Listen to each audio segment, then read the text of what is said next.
राज्यपाल राधाकृष्णन दिल्ली पहुंच चुके हैं। एयरपोर्ट से जो तस्वीरें सामने आई उनके स्वागत की देखिए। किरेन रिजिजू, केंद्रीय संसदीय कार्य मंत्री भूपेंद्र यादव आपको दिख रहे हैं। साथ ही प्रहलाद जोशी आपको दिख रहे हैं तस्वीरों में।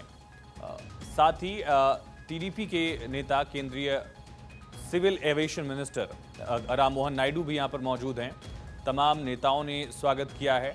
न सिर्फ बीजेपी के नेता बल्कि एनडीए के लीडर्स यहां पर नजर आ रहे हैं और राधाकृष्णन का स्वागत करने के लिए। इसके बाद प्रधानमंत्री नरेंद्र मोदी से उनकी मुलाकात होगी। कई केंद्रीय मंत्री जो हैं वो स्वागत करने के लिए राधाकृष्णन का यहां पर पहुंचे हैं। एक्सक्लूसिव तस्वीरें दिल्ली आईजीआई एयरपोर्ट से आप देख रहे हैं। महाराष्ट्र से सीधे दिल्ली पहुंचे, प्रधानमंत्री से मुलाकात होगी। कल संसदीय दल की बैठक में सांसदों से परिचय कराया जाएगा और 21 तारीख को नॉमिनेशन की आखिरी तारीख है, उससे पहले नॉमिनेशन फाइल होंगे। सत्ता पक्ष की कोशिश की निर्विरोध निर्वाचन हो, राधाकृष्णन का ये तस्वीरें आप देख रहे हैं। राधाकृष्णन यहां पहुंचे, तमाम केंद्रीय मंत्री उनको रिसीव करने के लिए यहां पहुंचे।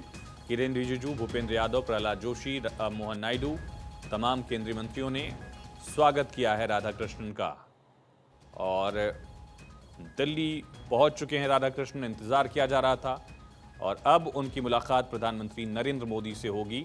भारी सुरक्षा के बीच राधाकृष्णन पहुंचे और दूसरी तरफ तमाम केंद्रीय मंत्रियों ने उनका स्वागत किया है।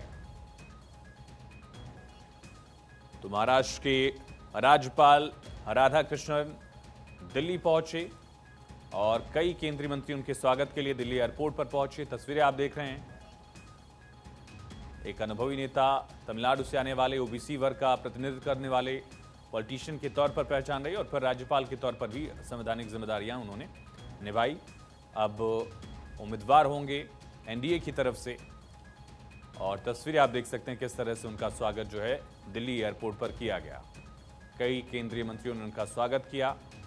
खास करके साउथ की राजनीति के लिहाज से भी देखा जा रहा, कई पहलुओं को साधने के लिहाज से ये राधाकृष्णन का नाम अहम हो जाता है, चाहे वो तमिलनाडु के विधानसभा चुनाव हो, ओबीसी वर्ग हो। एक इंटेलेक्चुअल के तौर पर उनकी पहचान और पार्टी के लिए भी एक लंबा उनका जुड़ाव, समर्पण रहा है, ये भी देखा गया। प्रधानमंत्री नरेंद्र मोदी ने शुभकामनाएं दी। कहा राज्यपाल के रूप में समृद्ध अनुभव प्राप्त है उनको। संसद में उनके हस्तक्षेप हमेशा तीक्ष्ण रहे। दिल्ली पहुंच चुके हैं राज्यपाल राधाकृष्णन और अब प्रधानमंत्री नरेंद्र मोदी से एक मुलाकात की तस्वीरें आएंगी और न सिर्फ बीजेपी के लीडर्स बल्कि एनडीए के लीडर्स भी मौजूद है। अक्षय हमारे साथ कनेक्ट है। अक्षय, दिल्ली पहुंच चुके हैं राधाकृष्णन, कई केंद्रीय मंत्रियों ने स्वागत किया, ये कितना अहम, और उसके बाद प्रधानमंत्री से भी मुलाकात का कार्यक्रम कब तक का उनका? देखिए, क्योंकि जो एनडीए के उम्मीदवार हैं उपराष्ट्रपति के लिए, सीपी राधाकृष्णन दिल्ली पहुंच चुके हैं, तो ये माना जा रहा है कि कुछ देर बाद प्रधानमंत्री नरेंद्र मोदी से मुलाकात होगी। लगभग 4 बजे का समय बताया जा रहा है कि उनसे मुलाकात हो सकती है। उसके बाद उनकी अमित शाह और जेपी नड्डा से भी मुलाकात होनी है। कल एनडीए के जो सांसद हैं उनसे परिचय भी कराया जाना है, उसके लिए भी बैठक बुलाई जा रही है। ये माना जा रहा है कि एनडीए अपनी शक्ति प्रदर्शन भी इसके जरिए करने की कोशिश करेगा, क्योंकि जिस तरह से विपक्ष लगातार हमलावर है सरकार पर, कहीं न कहीं एनडीए को अब अपने को साबित करने का भी एक बड़ा मंच सजने वाला है। राजनीति अपने तरीके से चलेगी, लेकिन जिस तरह से बीजेपी और एनडीए कोशिश कर रही है कि हर तरीके से अपने आप को मजबूत किया जा सके और एक शक्ति प्रदर्शन जब हो तो अपनी एकजुटता भी दिखाई जा सके, तो एक अच्छा मौका कहीं न कहीं एनडीए के लिए है। और क्योंकि अब सीपी राधाकृष्णन को उम्मीदवार घोषित करने के बाद वो दिल्ली पहुंच चुके हैं, कुछ देर बाद महाराष्ट्र सदन वो पहुंचने वाले हैं और उसके बाद कहा जा रहा है कि प्रधानमंत्री नरेंद्र मोदी से मुलाकात होगी और बीजेपी के वरिष्ठ नेताओं से आज मुलाकात होगी।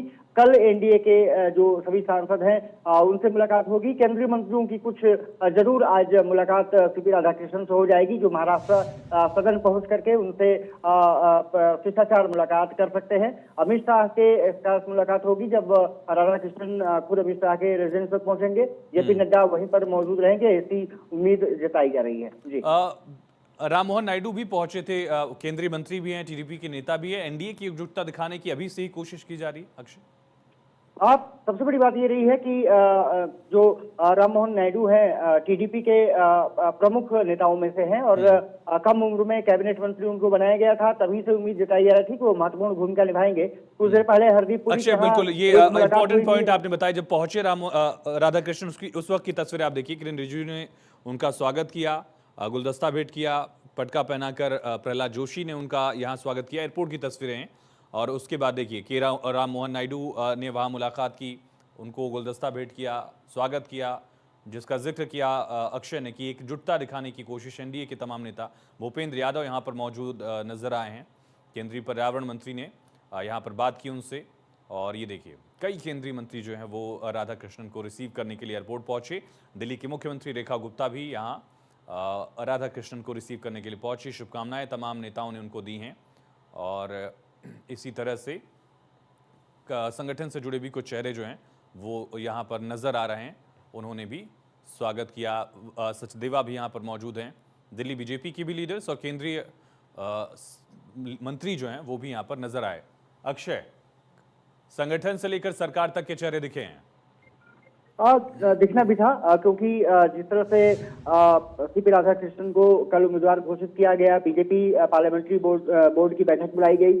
सबसे महत्वपूर्ण बॉडी मानी जाती है जो डिसीजन मेकिंग होती है कहीं ना कहीं ऐसे मसलों को लेकर के। और क्योंकि दिल्ली से जुड़े हुए दिल्ली में भी सरकार बन चुकी है, सीएम रेखा गुप्ता हो या फिर वीरेंद्र सचदेवा, जिनको कहा जा रहा है कि आने वाले समय में राज्यसभा की भी सीट दी जा सकती है, कहीं ना कहीं उनका होना।